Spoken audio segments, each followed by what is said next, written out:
So we had our first frost and I had to harvest what was left of the garden on the tomatoes, and I got some ripened tomatoes, but I got a lot of green tomatoes. So stay tuned, I'm going to show you how I'm going to ripen most of these green tomatoes.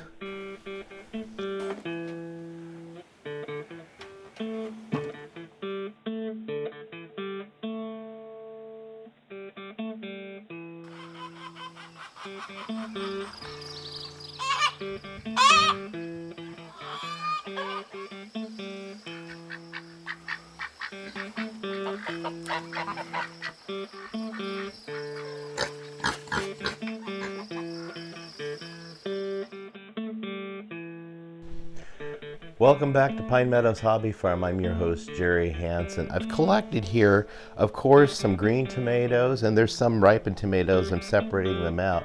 Some that I can let ripen enough to start using right away. I also have this fruit packing box and a bunch of egg cartons.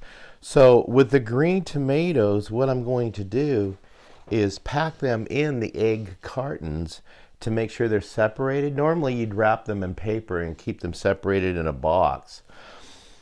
And then what you do is you take an apple, and place the apple in there. Apple emits an ethylene gas, which is an odorless gas that helps with the ripening process. So in about a week, these things will be ripened. So we're going to go ahead and place them in this box, put the lid on it, and we're going to set it aside. And temperatures anywhere from 50 to 70 degrees Fahrenheit, and they'll be able to ripen. Now, if you want to keep these green tomatoes and ripen them slowly, keep them at a cooler temperature.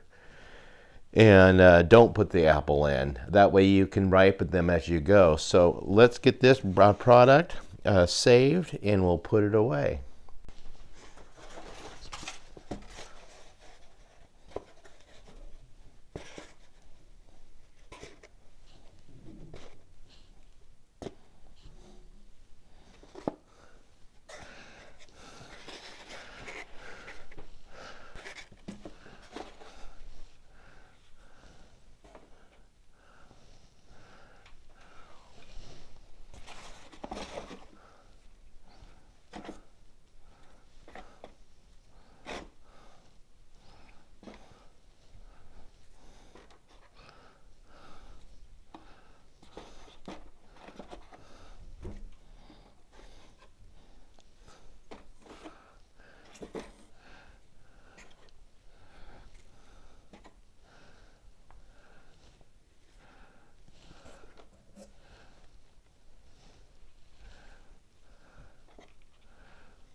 That seems like a nice out-of-the-way place. So the key is don't let your vegetables touch each other.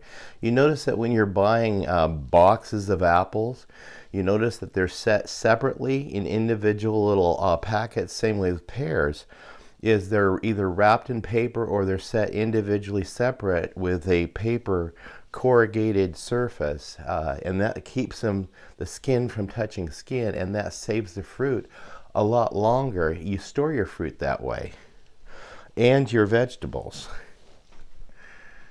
So in about a week we'll come back and look at those tomatoes and see what they come up with. In the meantime, I have a few that are ready for salads and cooking. Okay, let's check these tomatoes 1 week later.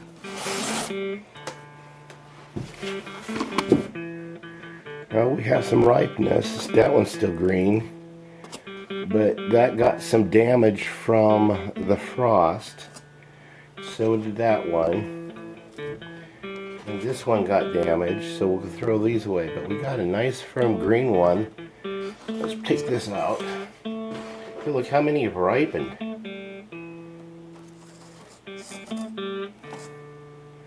So all in all, this method is working a little. Those didn't ripen.